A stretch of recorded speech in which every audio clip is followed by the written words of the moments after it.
গতকালকে ঢাকা মেডিকেলের আমরা একটি ঘটনা শুনতে পেয়েছি। ঢাকা মেডিকেলে আমাদের যে ডাক্তার ভাইরা রয়েছে তাদের গায়ে হাত তোলা হয়েছে।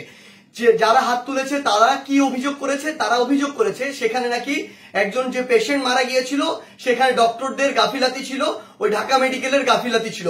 এখন প্রশ্ন হচ্ছে যে ডক্টরদের বা ঢাকা মেডিকেলের যে গাফিলাতি ছিল কিনা এটি নির্ধারণ আপনি কিভাবে করতে পারেন, কোন এক্সপার্টিজের ভিত্তিতে এটি নির্ধারণ করতে পারেন এবং এই অথরিটিটা আপনাকে কে দিয়েছে?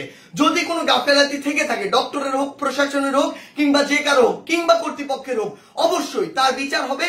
তার বিচার একটি প্রক্রিয়াধীন প্রক্রিয়া হবে, একটি তদন্তের মাধ্যমে হবে। সেই অভিযোগটি আপনি বিএমডিসি তে করতে পারেন কিংবা সেই অভিযোগটি আপনি প্রশাসনের কাছে করতে পারেন। কিন্তু আপনার কি অভিজ্ঞতাটুকু রয়েছে, আপনার কি দক্ষতাটুকু রয়েছে যে একজন ডক্টর তার সাথে গাফিলতি করেছে কিনা সেটি যাচাই করার?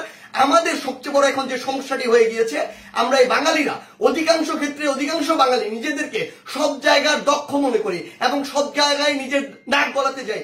আপনি আমাকে একটি জিনিস বলুন, যে ডাক্তার 5 বছর ধরে এমবিবিএস পাস করলো, 1 বছর ইন্টার্ন করলো, এরপর বছর বছর ধরে বিভিন্ন ডিগ্রি নিল, পড়াশোনা করলো, তিনি একজন পেশেন্টকে যেভাবে ডিল করেন, তিনি পেশেন্টের ভিতরের এবং বাইরের বিষয়গুলো যেভাবে জানেন, যেভাবে ট্রিটমেন্ট করেন, আপনি কিভাবে মনে করেন আপনি সেই পড়াশোনা না করে শুধু বাইরে থেকে দেখে নিজের চোখে যা মনে হলো তা দেখে তাকে একটি নির্দিষ্ট রেজাল্ট দিয়ে দিচ্ছেন, একটি নির্দিষ্ট ব্লেম দিয়ে দিচ্ছেন? আমাদের জায়গা থেকে স্পষ্ট বার্তা, এরকম একটি ব্লেম দিয়ে আসলে যখন আপনি একজন ডক্টরের গায়ে হাত তুলেন তখন আপনি যে কাজটি করেন সেটি আমরা বৈষম্য বিরোধী ছাত্র আন্দোলন আমাদের জায়গা থেকে কোনোদিনও সমর্থন করতে পারি না। আপনাদের যদি কোনো অভিযোগ থাকে সেই অভিযোগটি আপনি জানাতে পারতেন।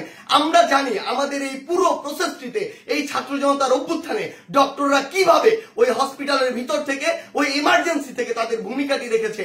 আমরা দেখেছি যখন কিছু সরকারের পাঁচাটা স্পিরিট, ডক্টরদের যে স্পিরিট, সেই স্পিরিটটি যাদের মধ্যে নাই, এমন গুটি কয়েক ডক্টর যখন ওই ছাত্র জনতার গণঅভ্যুত্থানে আমাদের আহত ভাইদের চিকিৎসা দিতে বাধা দিচ্ছিল, তখন অধিকাংশ ডক্টর নিজের জায়গা থেকে রিস্ক নিয়ে আমাদের ওই ভাইদেরকে চিকিৎসা দিয়েছিল।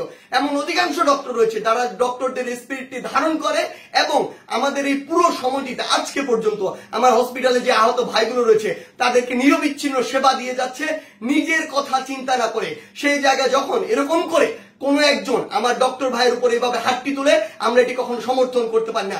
আমাদের জায়গা থেকে একদম স্পষ্ট একটি বার্তা, সেটি হচ্ছে যে আমরা প্রশাসনকে, মাননীয় স্বাস্থ্য উপদেষ্টা, ডিজি হেলথ সহ সকলকে একটি বিষয় স্পষ্ট করে বলতে চাই, আমাদের যারা মেডিকেলের ভাইরা রয়েছে, ইন্টার্ন ডক্টররা রয়েছে, কিংবা হসপিটালে যে ডক্টর ভাইরা রয়েছে, তাদের সাথে আমরা এই জায়গাটিতে একাত্মতা ঘোষণা করছি। তাদের নিরাপত্তার সর্বোচ্চ ব্যবস্থা করতে হবে। তারা দিন রাত 24 ঘন্টা আমাদের জন্য কাজ করছে, অথচ কেউ একজন চাইলো আর একটা ব্লেম দিয়ে তাদের গায়ে এসে হাত দিয়ে দিল, এটি আমরা আমাদের জায়গা থেকে কখনো মানতে পারি না।